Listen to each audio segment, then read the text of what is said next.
Hello welcome to my channel. आज हम लोग डिस्कस करेंगे काइंड्स ऑफ मैरिज। इसके पहले वाले वीडियो में हम लोग ने essential requirements of marriage discuss किया था। आज की वीडियो में हम लोग काइंड्स ऑफ मैरिज की कितनी टाइप की मुस्लिम मैरिज होती हैं, तो चलिए स्टार्ट करते हैं। सबसे पहले मैं आपको बता देता हूँ कि सुन्नी लॉ का अलग मैं बताऊँगा, शिया लॉ का अलग बताऊँगा। तो सुन्नी लॉ में तीन टाइप की मैरिज होती हैं, वैलिड, वॉइड और इर्रेगुलर। जिसे कि सही वैलिड को कहा जाता है, वॉइड को बातिल कहा जाता है और इर्रेगुलर को फासिद कहा जाता है। अब एक एक करके हम लोग इसको डिस्कस करते हैं। अब देखिए वैलिड मैरिज क्या होती है।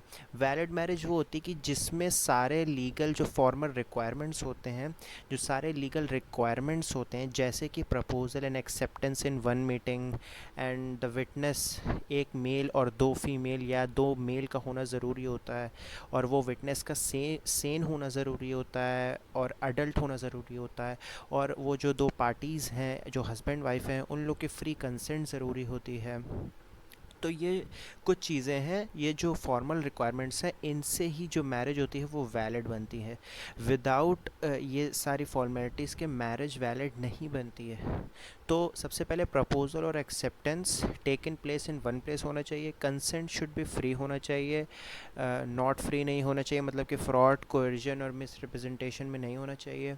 और witnesses are present and he और she is sane and adult. जैसा कि मैंने कहा कि विटनेस होना चाहिए और वो सेन होना चाहिए और अडल्ट होना चाहिए। अब नेक्स्ट स्लाइड में देखते हैं। और कैपेसिटी, अब फिर आता है कैपेसिटी टू कॉन्ट्रैक्ट मैरिज। वो दो पार्टीज़ की कैपेसिटी होनी चाहिए, जैसा कि जनरल कॉन्ट्रैक्ट में होता है कि साउंड माइंड होना चाहिए, मेजर होना चाहिए। मुस्लिम लॉ में मैंने आपको बताया major is equal to puberty होता है। लेकिन फिर आप लोग, कई लोग ये कहेंगे कि चाइल्ड मैरिज नहीं होती है मुस्लिम में। होती है, ज़रूर होती है। देखिए इंडिया में क्या है, इंडिया में 2006 का एक लॉ है, prohibition of child marriage act. उसके अंडर लड़की को 18 साल का होना चाहिए और लड़के को 21 साल का, 21 ईयर्स का होना चाहिए। उसके नीचे जितनी भी शादियां होंगी वो चाइल्ड मैरिज कहलाएंगी, और जो इनको करवाता है, जो उस शादी को करवाता है, उनको पनिशमेंट दी जाएगी, ना कि हस्बैंड और वाइफ को पनिशमेंट दी जाएगी। तो इसका कंसेप्ट ये है। तो तो मुस्लिम में एक एक्सेप्शन है, लेकिन जनरली यही होता है कि मुस्लिम में भी 21 और 18 के बाद ही शादियां होती हैं। ऐसा बहुत ही रेयर केस आता है कि 18 के पहले लड़की हो और 21 के पहले लड़का हो। इंडिया में चाइल्ड ऑफ प्रोहिबिशन एक्ट 2006 हम लोग के पास एक्ट है जो कि चाइल्ड मैरिज को रिस्ट्रेन करता है। अब देखिए कैपेसिटी टू कॉन्ट्रैक्ट मैरिज हम लोग ने ये समझ लिया, लेकिन मैं आपको एक बात बता दूं कि अगर माइनर है तो उसकी जो कंसेंट होगी, उसकी जो वो होगी, वो गार्जियन के थ्रू लिया जाएगा। तो गार्जियन के थ्रू उसकी कंसेंट लिया जाएगा माइनर की। लेकिन आप कुछ लोग कहेंगे कि चलिए माइनर है, उसको समझ नहीं है। अगर मान लीजिए कुछ उसकी नापसंद से ले लिया कंसेंट, तो माइनर जब मेजर होगा तो उस शादी को वॉइड करा सकता है। तो ये चीज़ है। There should be no impediment to marriage. अब जैसा कि मैंने आपको बताया कि तीन रिक्वायरमेंट्स थी ना। सबसे पहले तो था प्रपोजल एंड एक्सेप्टेंस, दूसरा था कॉम्पिटेंस ऑफ पार्टीज़, और तीसरा था नो लीगल डिसेबिलिटी। तो ये तीसरा वही है कि नो लीगल डिसेबिलिटी होना चाहिए। मतलब कि एब्सोल्यूट, रिलेटिव और प्रोहिबिटिव और डायरेक्टली इनकैपेसिटी। मैंने आपको बताया था चार जो इनकैपेसिटीज़ हैं, ये चारों नहीं होना चाहिए मुस्लिम मैरिज में। अगर होंगी तो मैरिज वैलिड नहीं होंगी। तो मुस्लिम मैरिज में मैरिज को वैलिड होने के लिए ये तीन चीज़ चाहिए कि नो लीगल डिसेबिलिटी होना चाहिए, कैपेसिटी टू कॉन्ट्रैक्ट मैरिज होना चाहिए, साउंड माइंड होना चाहिए, फ्री कंसेंट होना चाहिए, और जैसे कि मैंने पिछली वाली स्लाइड में बताया कि वैलिड प्रपोजल एंड एक्सेप्टेंस होना चाहिए, कंसेंट शुड बी फ्री होना चाहिए, और विटनेस का प्रेजेंट होना चाहिए। विटनेस का मैं आपको बता चुका हूँ कि दो मेल, या तो एक मेल या तो दो फीमेल, ऐसा है। अब नेक्स्ट स्लाइड में चलते हैं। अब देखिए हम लोग डिसाइड करेंगे वॉइड, जिसको कि बातिल मैरिज कहा जाता है। अब देखिए वॉइड क्या होती है। A marriage which has no legal effect, जिसका कोई लीगल इफेक्ट नहीं होता है, उसे वॉइड मैरिजेस कहते हैं। The marriage contracted by parties suffering from absolute prohibition. जैसा कि मैंने आपको बताया कि नो लीगल डिसेबिलिटी में चार इनकैपेसिटीज़ आती हैं, चार प्रोहिबिशंस आती हैं, absolute, relative, prohibitory and directory. तो अगर एब्सोल्यूट प्रोहिबिशन है तो वो मैरिजेस वॉइड होंगी। अब एब्सोल्यूट प्रोहिबिशन में क्या क्या आता है? कॉन्सैंग्यूनिटी आता है, ब्लड रिलेशन से शादी करना, एफिनिटी आती है, कुछ रिलेशंस और बताया है, मैं आपको बताऊंगा नेक्स्ट वीडियो में कि एफिनिटी में कौन कौन से रिलेशंस आते हैं कि जिनसे शादी नहीं कर सकता, और फॉस्टरेज से भी शादी नहीं कर सकता। ये तीनों से शादी अगर करेगा रिलेटिव में तो ये वॉइड होंगी, बातिल मैरिज होगी, इसका कोई लीगल इफेक्ट नहीं होगा। फॉस्टरेज मैंने आपको बता दिया है कि आपकी माँ के अलावा किसी और ने आपको दूध पिलाया तो वो आपके लिए फॉस्टरेज मदर हो जाती है, और इसका मतलब है उससे आप मैरिज नहीं कर सकते। अब सिमिलरली क्या है, सिमिलरली इसी तरह के क्या है कि marriage with a woman who is wife of another और री marriage with a divorced wife. देखिए क्या है, मैं आपको एक चीज़ बता देता हूँ कि अगर मान लीजिए कि आप, सबसे पहले तो बात, आप किसी और की वाइफ से शादी नहीं कर सकते जब तक कि उसका डाइवोर्स ना हो या तो उसका हस्बैंड ना मर जाए और उसका इद्दत पीरियड ना ख़त्म हो जाए। एक बात तो ये हो गई। दूसरी बात ये है कि मान लीजिए आपने ख़ुद की वाइफ को ही डाइवोर्स दे दिया, तो ख़ुद की वाइफ को डाइवोर्स देने के बाद वो इद्दत में बैठेगी। इद्दत के बाद जब इद्दत पीरियड ख़त्म होगा तो आप उससे शादी नहीं कर सकते। वो फिर किसी और अनदर मैन से शादी करेगी, फिर उस शादी के बाद वो डाइवोर्स लेगी, तब उसके बाद आप शादी कर सकते हैं। मतलब बहुत ही ज़्यादा टफ़ बनाया गया है शरिया लॉ में, मुस्लिम लॉ में तलाक़ को बहुत ही ज़्यादा टफ़ बनाया गया है कि इतनी आसानी से तलाक़ नहीं हो जाता। बहुत ही टफ़ प्रोसीजर बनाया गया है और बहुत ही लंबा प्रोसीजर है। तो यही है कि विद अ वुमेन आप शादी नहीं कर सकते हैं उससे जो कि वाइफ है किसी और की, और remarriage with a divorced wife, जब तक कि वो लीगल बार ना हट जाए। लीगल बार का मतलब क्या होता है? Legal barrier. लीगल बैरियर मैंने अभी आपको बताया कि क्या है। आपकी ख़ुद की वाइफ में भी लीगल बैरियर है। जब तक कि वो किसी और के साथ शादी करके उससे डाइवोर्स नहीं हो जाती तब तक आप उससे फिर से शादी नहीं कर सकते। और आप किसी और की भी वाइफ से शादी नहीं कर सकते जब तक कि उसका हस्बैंड की डेथ ना हो जाए या तो तलाक ना हो जाए, और तलाक के बाद इद्दत के बाद ही आप उससे शादी कर सकते हैं। तो ये हो गया। तो आप, आई होप आपको समझ में आया होगा कुछ कुछ। अब वॉइड हो गई, अब इर्रेगुलर की बात करते हैं। इर्रेगुलर को फासिद मैरिज भी कहते हैं। अब देखिए इसमें क्या है, वॉइड में जो एब्सोल्यूट प्रोहिबिशन था वो काम करता है। इर्रेगुलर में एब्सोल्यूट के अलावा जो रिलेटिव और प्रोहिबिटरी और डायरेक्टरी था वो आता है। अगर इन तीनों की वजहों से शादी हो रही है तो वो इर्रेगुलर कहलाएंगी। मैं नेक्स्ट वीडियो में अच्छे से बताऊंगा कि रिलेटिव और एब्सोल्यूट और प्रोहिबिटरी और डायरेक्टरी इनकैपेसिटी क्या होती हैं, इसके अंदर कौन कौन से ऐसे एक्ट आते हैं, कौन कौन से ऐसे रिलेशंस आते हैं जिस रिलेशंस में आप शादी नहीं कर सकते हैं।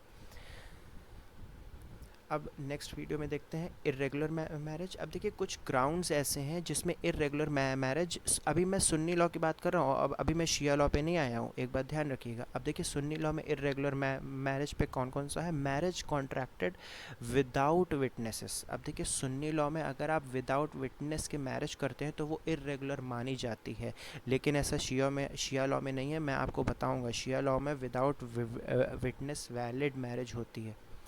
सेकंड क्या है? Marriage with a fifth wife. अब देखिए मुस्लिम जो शरिया लॉ है वो 4 मैरिज की अलाउड करता है, लेकिन आप 4 से आगे अगर फिफ्थ करेंगे तो वो फिफ्थ इर्रेगुलर होगी जब तक कि आप उन चारों में से किसी एक की डेथ ना हो जाए और या तो डाइवोर्स ना हो जाए। तो ये चीज़ है। थर्ड है marriage with a women undergoing इद्दत पीरियड।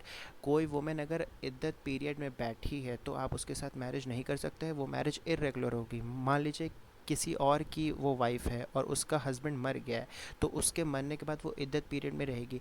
जब तक वो इद्दत पीरियड में है आप उससे मैरिज नहीं कर सकते। जब उसका इद्दत पीरियड ख़त्म होगा तो ही आप मैरिज कर सकते हैं। अब फोर्थ है marriage with a non scriptural women.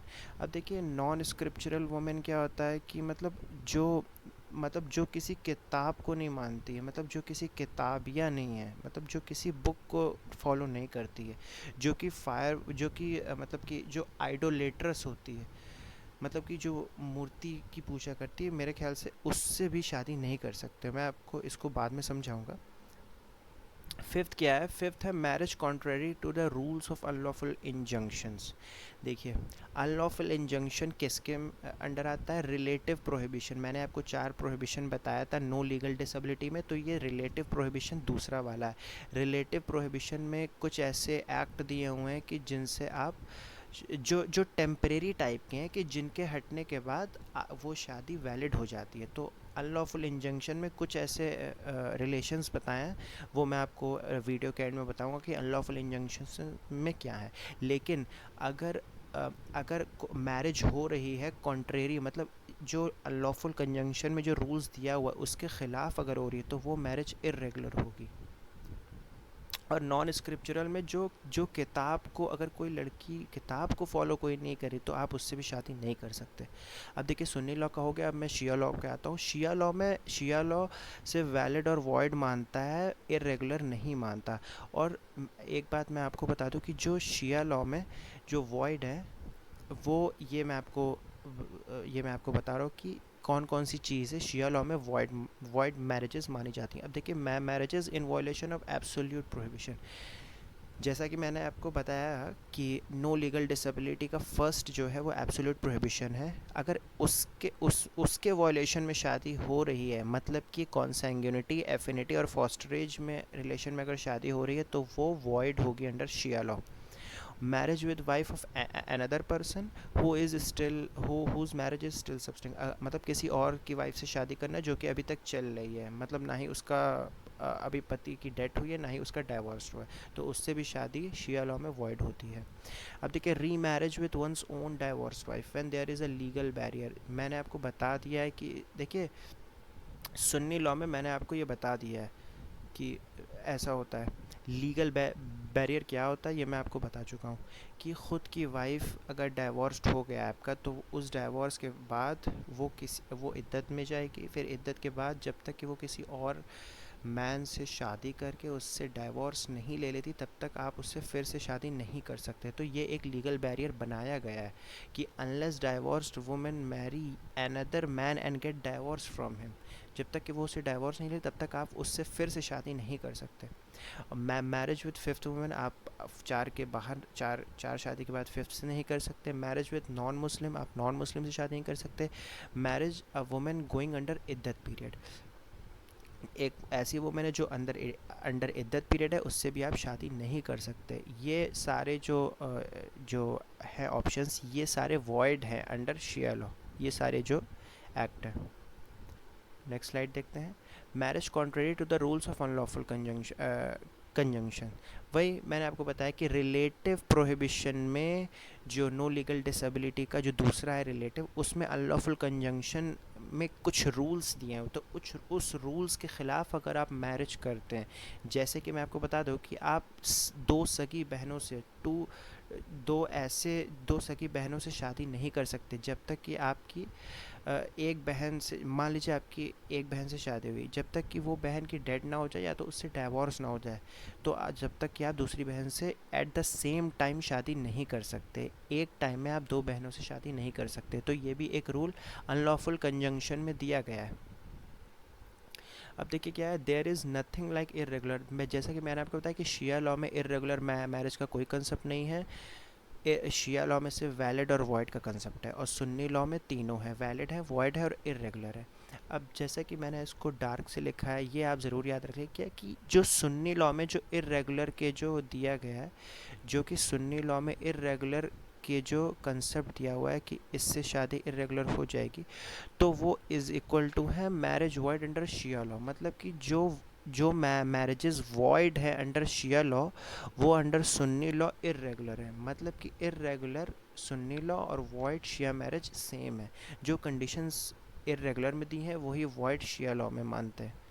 तो ये चीज़ है, क्योंकि शिया लॉ इरेगुलर मानते ही नहीं ना, इसलिए।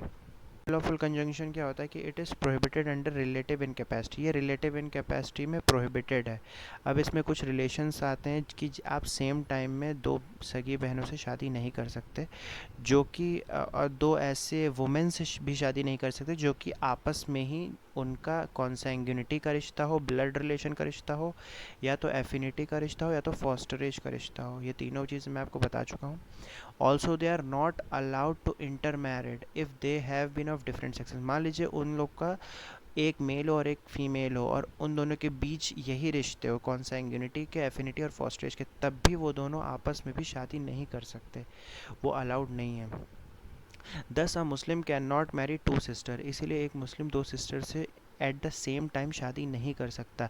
He can not contract a valid marriage with his wife sister, मतलब कि अपनी वाइफ की सिस्टर से शादी नहीं कर सकता जब तक कि उसकी वाइफ अलाइव है या तो डाइवोर्स नहीं हो, मतलब हो चुका है। ये दो ही सिचुएशन में कर सकता है, या तो डेथ हो गई है उसकी वाइफ की या तो डाइवोर्स हो गया है। अब देखिए, this bar removed by divorcing his first wife, मतलब वही जैसे मैंने कि ये जो बार है, जो बैरियर है, ये फर्स्ट वाइफ को डाइवोर्स होने से ख़त्म हो जाता है, या तो उसको डाइवोर्स देने से या तो उसकी डेड होने से। और ये जो बार है अनलॉफुल कंजंक्शन जो है वो इर्रेगुलर नहीं माना जाता है, वो वॉइड माना जाता है अंडर सुन्नी लॉ, लेकिन शिया लॉ में वो इर्रेगुलर माना जाता है। तो शिया लॉ का अलग है, शिया लॉ अलग कुछ मानते हैं, शिया लॉ वॉइड, वही जैसा कि मैंने आपको बताया कि जो सुन्नी लॉ में इर्रेगुलर है वो शिया लॉ में वॉइड है। तो ये जो अनलॉफुल कंजंक्शन है ये सुन्नी लॉ में वॉइड है और शिया लॉ में इर्रेगुलर है। तो थैंक यू वेरी मच, आज के लिए इतना ही।